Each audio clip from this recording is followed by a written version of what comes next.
हमारा पड़ोसी देश श्रीलंका जल रहा है। श्रीलंका की जनता सड़कों पे है। प्रेसिडेंट गोटाबाया राजपक्षे के खिलाफ जबरदस्त प्रदर्शन हो रहे हैं। बसें जलाई जा रही हैं और कारण है बेहिसाब महंगाई और रोजमर्रा के जरूरत के सामानों में होने वाली कमी। श्रीलंका में हालत इस कदर खराब हो गई है कि घंटों लाइनों में लग के जरूरत का सामान लेना पड़ रहा है, चाहे पेट्रोल हो या सब्जियां, वो भी सुरक्षा बलों की निगरानी में। पर आखिर ये सब हुआ कैसे? श्रीलंका में इतनी हिंसा कैसे हो गई? क्या ऐसी स्थिति भारत में भी आ सकती है? मेरा नाम है वासु और इन सभी पहलुओं पर बात करते हैं इस वीडियो में। तो हमारे चैनल को सब्सक्राइब करें और इस वीडियो को एंड तक जरूर देखें। श्रीलंका में जो स्थिति है वो दिन ब दिन खराब होती जा रही है। श्रीलंका में पेट्रोल डीजल की कमी से लोगों के सब्र का बांध टूट रहा है। आर्थिक संभाली से श्रीलंका को हमारे भादी 1948 में अंग्रेजों से आज़ादी मिली थी। नेचुरल रिसोर्सेज की कमी होने के कारण शुरुआत से ही श्रीलंका बाकी देशों से इंपोर्ट करके अपने ज़रूरत का सामान मंगा लिया करता था। उनके जीडीपी का सबसे बड़ा योगदान आता था उनके टूरिज्म सेक्टर से। बाकी गवर्नमेंट बॉन्ड्स और अन्य तरीकों से फॉरेन करेंसी रिजर्व को मेंटेन किया जाता था।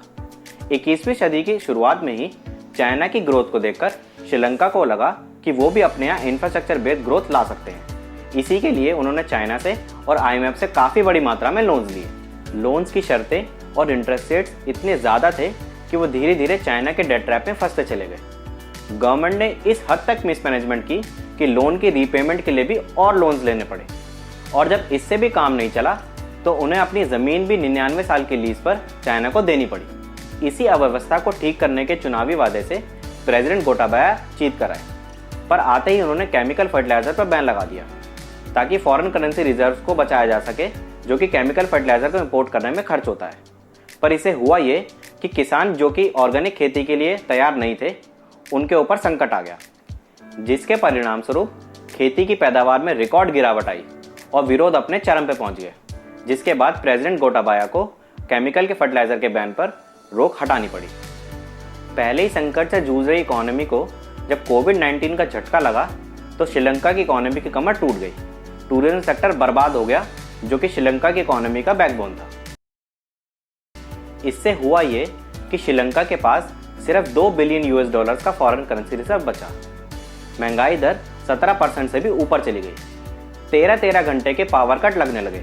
स्ट्रीट लाइट्स बंद कर दी गई। पेट्रोल और डीजल की भारी कमी हो गई। ऐसे में लोगों का सारा गुस्सा फूटा प्रेसिडेंट गोटाबाया पर। विरोध प्रदर्शन हिंसक और ज़्यादा उग्र होने लगे। प्रेसिडेंट हाउस का घेराव कर लिया गया और ये सब देखते हुए श्रीलंका में इमरजेंसी तक डिक्लेयर करनी पड़ गई। पड़ोसी देश होने के कारण भारत ने तुरंत हालात को समझते हुए श्रीलंका को $1 बिलियन का लाइन ऑफ क्रेडिट दे दिया, जिसका मतलब है कि हम श्रीलंका को $1 बिलियन का सामान भेजेंगे, जिसमें 2,70,000 मैट्रिक टन फ्यूल भेजा जा चुका है। कोलंबो में भारत के एम्बेसडर श्रीलंकन गवर्नमेंट के लगातार कॉन्टैक्ट में हैं और भारत से हर संभव मदद की आश्वासन वो दे चुके हैं, जिसका श्रीलंका में खूब स्वागत किया गया। महिला जयवर्धने और सनत जयसूर्य ने भी भारत को धन्यवाद दिया। हमारे लिए इस घटनाक्रम से यही सीखा कि हमारे देश को ज़्यादा से ज़्यादा क्षेत्र में आत्मनिर्भर बनना होगा। भारत सरकार का भी इस पर काफ़ी ध्यान है और हम सब लोगों को भी मेड इन इंडिया प्रोडक्ट्स ही खरीदने होंगे। नेशनल लेवल पर हाई इंटरेस्ट रेट वाले लोन से सरकार को बचना चाहिए। ये भी देश के लिए घातक साबित हो सकते हैं। और रही बात डेवलपमेंट की, तो डाइवर्सिफाइड डेवलपमेंट ही हमारा एक लक्ष्य होना चाहिए, क्योंकि अगर किसी सेक्टर पर ओवर डिपेंडेंस की तो श्रीलंका वाली हालत हो सकती है। अब हम आशा करते हैं कि आपको इस टॉपिक पर पर्याप्त जानकारी मिल गई होगी। तो मिलते हैं अगली वीडियो में एक नए इंफोटेनमेंट टॉपिक के साथ। Till then be curious. जय हिंद।